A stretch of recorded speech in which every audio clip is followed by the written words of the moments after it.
Don't really know where I'm going with this off-road meditation page, but I know I need to start something. There are quite a few people that I know, and probably many, many people out there that I don't know that are struggling in our current times, um, whether it be financially, mentally, emotionally, um, whatever struggles you may be going through. Everybody's has their own levels of pain tolerance and what they can take. And I feel like a lot of people nowadays are being pushed to their limits. And everybody's putting on a wonderful facade, showing the public that they're doing all right, when really deep down, they're not doing all right. And really, all someone really could use is 20 minutes of another individual's time to help them break out of that mindset that they're in.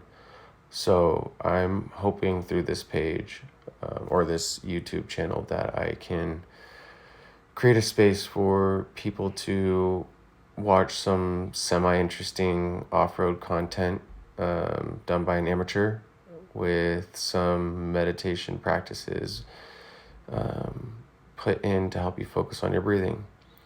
A few years ago, I should say more than a few years ago, I came across a book called When Things Fall Apart by Pema Chödrön. And that's when I was first introduced to Tonglen meditation.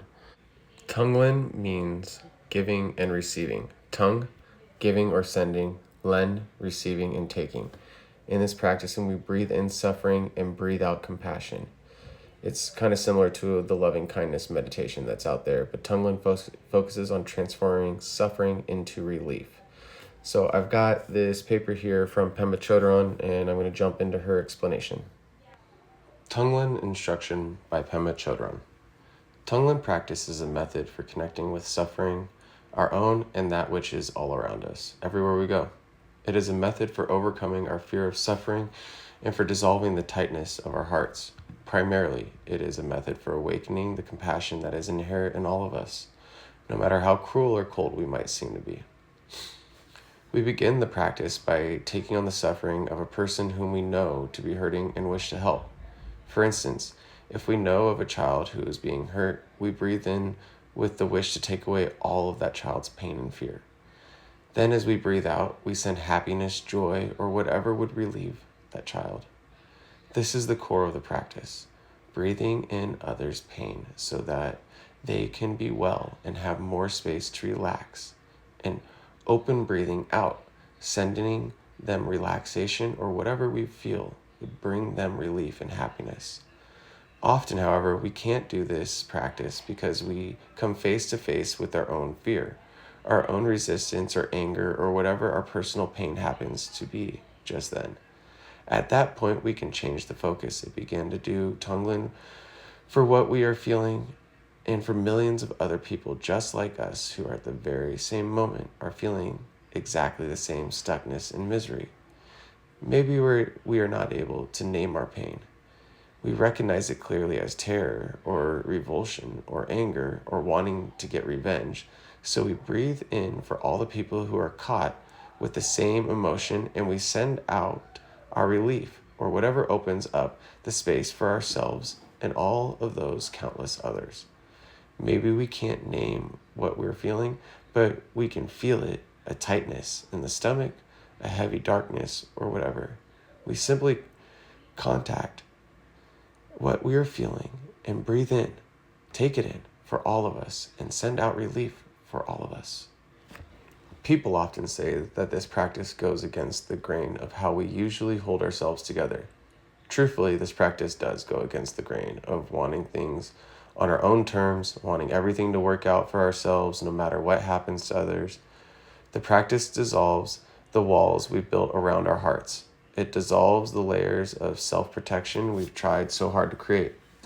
In Buddhist language, one would say that it dissolves the fixation and clinging of ego. Tonglen reverses the usual logic of avoiding suffering and seeking pleasure. In the process, we become liberated from the very ancient patterns of selfishness. We begin to feel love for both ourselves and others. We begin to take care of ourselves and others.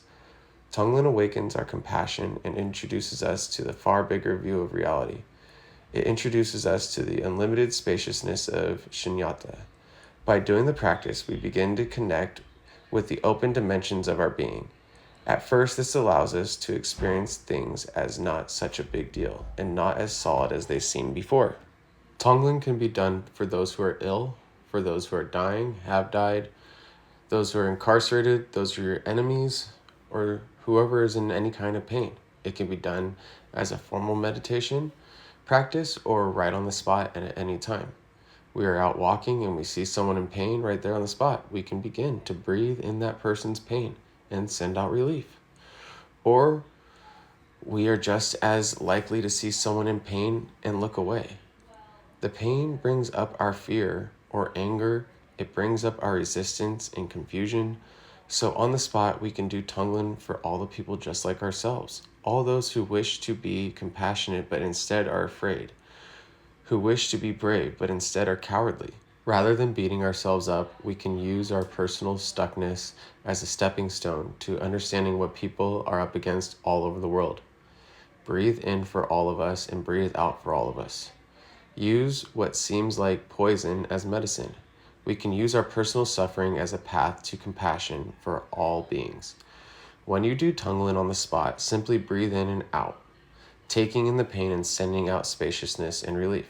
When you do Tonglen as a formal meditation practice, it has 4 stages. First, rest your mind briefly, for a second or two, in a state of openness or stillness. This stage is traditionally called flashing or absolute bodhicitta, or suddenly opening to basic spaciousness and clarity. Second, work with texture. Breathe in a feeling of hot, dark, and heavy, a sense of claustrophobia, and breathe out a feeling of cool, bright, and light, a sense of freshness. Breathe in completely through all the pores of your body, and breathe out, radiate out completely through all the pores of your body. Do this until it feels synchronized with your in and out breaths. Third, work with a personal situation, any painful situation that's real to you. Traditionally, you begin by doing Tonglen for someone you care about and wish to help. However, as I described, if you are stuck, you can do the practice for the pain you are feeling and simultaneously for all of those just like you who feel that kind of pain and suffering. For instance, if you're feeling inadequate, you breathe that in for yourself and all others in the same boat, as you send out confidence in adequacy or relief in any form you wish. Finally, make the taking in and sending out bigger. If you are doing Tonglen for someone you love, extend it out to those who are in the same situation as your friend. If you are doing Tonglen for someone you see on television or on the street, do it for all others in the same boat. Make it bigger than just one person. If you're doing Tonglen for all those who are feeling the anger or fear or whatever that is trapped in you, maybe that's big enough. But you could go further in all those cases. You could do Tonglen for people you consider to be your enemies, those who hurt you or hurt others. Do Tonglen for them, thinking of them as having the same confusion and stuckness as your friend or yourself. Breathe in their pain and send them relief. Tonglen can extend infinitely. As you do the practice, gradually over time, your compassion naturally expands, and so does your realization that things are not as solid as you thought. As you do this practice, gradually, at your own pace, you will be surprised to find yourself more and more able to be there for others, even in what used to seem like an impossible situation.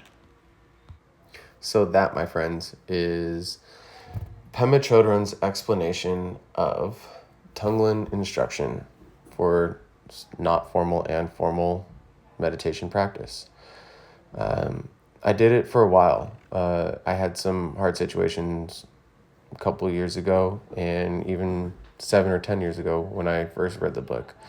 And I really got into this breath work, and at first I couldn't do it for me. So I was doing the breathing in and out for other people in my same situation and hoping that they could feel and find some relief from whatever stressors they were experiencing.